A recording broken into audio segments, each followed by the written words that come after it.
Assalamualaikum warahmatullahi wabarakatuh. Bismillahirrahmanirrahim. Alhamdulillahilladzi kataba alaina syiyam. Wassalatu wassalamu ala sayyidina Muhammadin khairil anam. Amma ba'du. Para pemirsa dimanapun berada yang berbahagia, insyaallah dalam kesempatan ini kita akan mengkaji materi yang berkaitan dengan puasa Ramadan atau dengan puasa, yakni kefarduan-kefarduan puasa dan syarat-syarat wajib puasa. Insya Allah kita akan bawakan dan kutipkan dari kitab para ulama, diantaranya kitab Irsyadul Anam li Ma'rifati Ahkamis Syiyam karya Al-Habib Asy-Syaikh Dr. Nabil Asy-Syarif, atau Majalisul Huda, juga kitab Mukhtasar Abdillah Al-Harari beserta syarahnya Al-Qaulul Jali fi Hali Al-Fadh Mukhtasar Abdillah Al-Harari, juga kitab para ulama terdahulu, misalkan kitab Taqrib atau dikenal dengan Matan Abi Syuja', begitu juga syarahnya Fathul Qarib, atau kitab-kitab lain seperti Safinatun Najah. Allah Subhanahu wa taala di dalam Al-Qur'an berfirman, Ya ayyuhalladzina amanu kutiba alaikumussyiyam kama kutiba alal ladzina min qablikum la'allakum tattaqun. Ini ayat yang berkaitan dengan diwajibkannya puasa. Kemudian dalam hadis yang diriwayatkan oleh Al-Imam Al-Bukhari dan Al-Imam Muslim, yang redaksi hadisnya Bunyal Islam sampai akhirnya, wasaumi Ramadan, dan puasa Ramadan. Kemudian perlu diketahui bahwasannya ibadah puasa bulan Ramadan itu diwajibkan pada bulan Sya'ban tahun kedua Hijriyah. Juga puasa Ramadan ini telah diketahui kewajibannya secara pasti sebagai bagian daripada agama. Jadi barang siapa yang mengingkari kewajiban puasa Ramadan ini, maka ia dihukumi kafir, keluar dari Islam. Kecuali orang tersebut baru masuk Islam atau hidup di daerah pedalaman yang jauh dari para ulama. Seperti itu. Sedangkan orang yang tidak berpuasa di bulan Ramadan tanpa uzur atau alasan yang dibenarkan syariat, selama ia meyakini kewajiban puasa tersebut, maka orang tersebut tidak dihukumi kafir. Hanya saja ia telah berdosa dan wajib bagi dia untuk mengqadha hari-hari puasa yang ia tinggalkan. Nah, kefarduan-kefarduan puasa sebagaimana disebutkan oleh Al-Mu'allif, pengarang kitab Irsyadul Anam, beliau menyebutkan faraidus syiyami, kefarduan-kefarduan puasa. Faraidus shaumi ithnani an-niyatu wal imsaku 'anil mufattirati. Kefarduan-kefarduan puasa itu ada dua. Yang pertama niat, yang kedua menahan diri dari hal-hal yang membatalkan puasa. Nah, objek pembahasan kita terkait dua ini, niat dan menahan diri dari hal-hal yang membatalkan puasa. Niat itu tempatnya adalah di hati. Jadi tidak disyaratkan melafalkan dengan lisan. Adapun kalau dilafalkan dengan lisan itu membantu menghadirkan di hati. Jadi kalau orang hanya melafalkan saja tapi hatinya tidak menghadirkan niat, itu tidak cukup. Berbeda sebaliknya, kalau hatinya hadir meskipun tidak dilafalkan, itu cukup. Kemudian dalam niat ini wajib dilakukan di malam hari, yakni dari mulai terbenam matahari, masuknya waktu maghrib, sampai terbit fajar atau sebelum fajar, dilaksanakan pada rentan itu. Dilakukan di malam hari, niat puasa Ramadan. Adapun kalau puasa sunnah itu boleh asalkan sebelum tergelincirnya matahari ke arah barat. Kemudian yang berkaitan dengan niat ini juga wajib menentukan puasa. Pada niat tersebut menentukan puasa apa yang akan dilaksanakan. Misalkan menentukan bahwasanya puasa tersebut adalah puasa Ramadan, atau puasa nazar, atau puasa kafaroh, meskipun tidak dijelaskan sebab kafarohnya. Juga wajib berniat untuk setiap harinya satu kali. Jadi tidak cukup berniat di awal bulan untuk sebulan penuh. menurut Imam Syafi'i. Adapun menurut Imam Malik itu diperbolehkan. Niat setiap harinya satu kali. Misalkan dengan lafal niat nawaitu shauma ghadin an ada'i fardhi ramadhani hadhihi sanati imanan wa ihtisaban lillahi ta'ala. Aku berniat puasa esok hari untuk melaksanakan kefarduan Ramadan tahun ini karena iman dan mengharapkan pahala dari Allah Ta'ala. Nah, itu lafal niat yang sempurna. Adapun kalau melihat kadar kecukupan dengan menghadirkan di hati aku niat puasa Ramadan itu juga sudah cukup. Atau kalau lafalnya nawaitu shauma Ramadan itu juga sudah mencukupi.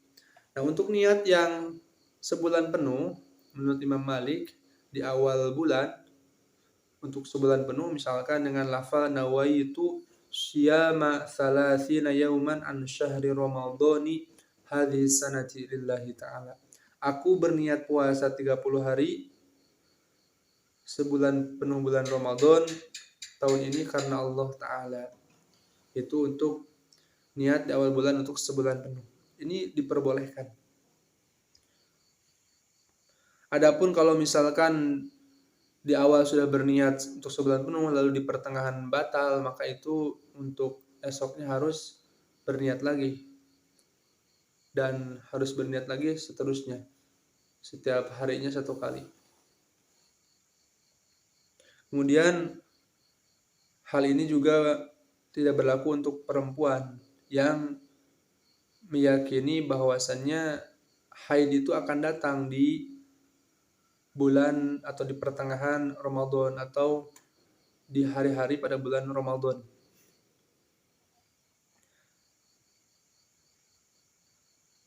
Kemudian yang kedua, kefarduan puasa itu adalah menahan diri dari hal-hal yang membatalkan puasa. Misalnya menahan diri dari makan, minum, dan memasukkan sesuatu yang berbentuk. Kemudian istiqoah, artinya istiqoah itu menyengaja muntah, sengaja mengeluarkan muntah dengan jari atau semacamnya. Itu termasuk hal yang membatalkan puasa. Kemudian juga bersetubuh, mengeluarkan mani atau sperma dengan onani atau dengan bersentuhan kulit dengan kulit. Nah, menahan diri dari hal-hal yang membatalkan puasa ini dilakukan dari mulai terbit fajar hingga terbenamnya matahari. Kemudian yang kedua yang akan kita bahas adalah syarat wajib puasa.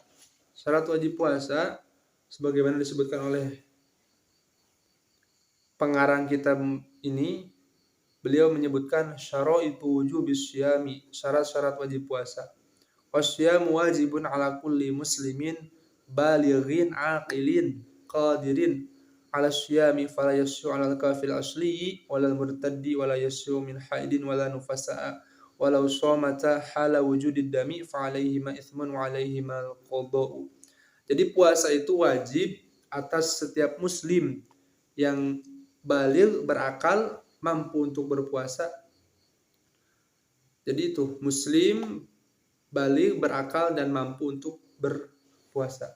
Adapun di dalam kitab Matan Abi Syuja atau syarahnya disebutkan di sana syarat wajib puasa itu ada 3, Islam, baligh, berakal, dan al-qudroh.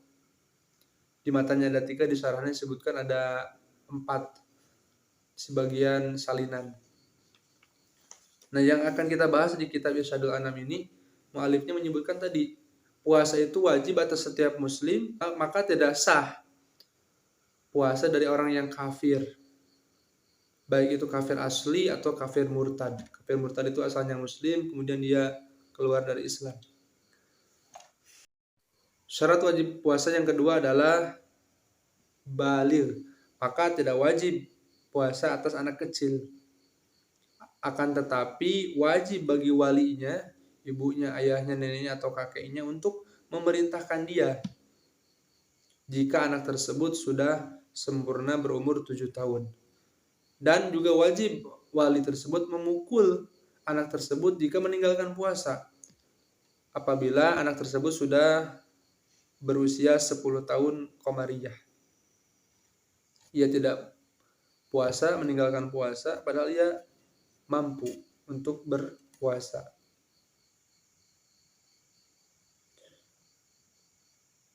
Kemudian syarat wajib puasa yang selanjutnya tadi muslim, balik, kemudian berakal. Maka diambil kesimpulan tidak wajib bagi orang yang gila, tidak wajib berpuasa. Karena orang yang gila tersebut dalam hadis rufi'al qalam, pena taklif dari dia diangkat, artinya tidak dicatat bagi orang yang gila tersebut. Kemudian mampu, yang selanjutnya bagi orang yang mampu untuk berpuasa. Maka tidak wajib puasa kepada orang yang sakit, yang mana sakitnya tersebut apabila berpuasa itu akan membahayakannya.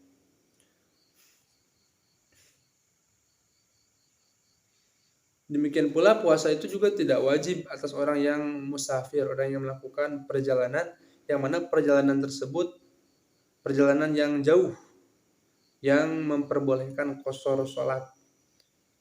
Meskipun demikian tidak wajib, tapi wajib bagi orang yang sakit tersebut dan orang yang musafir mengqadha puasa tersebut. Kemudian penjelasan tambahan, tidak sah puasa dari orang yang haid, perempuan yang sedang haid dan perempuan yang sedang nifas. Jika mereka keduanya memaksakan berpuasa dalam keadaan darahnya keluar, maka keduanya itu berdosa, akan mendapatkan dosa. Selain itu juga mereka wajib mengqadha puasanya haram, berdosa, dan dia wajib qadha, tidak menggugurkan kewajiban, tetap wajib mengqadha puasa perempuan haid dan perempuan yang nifas tersebut.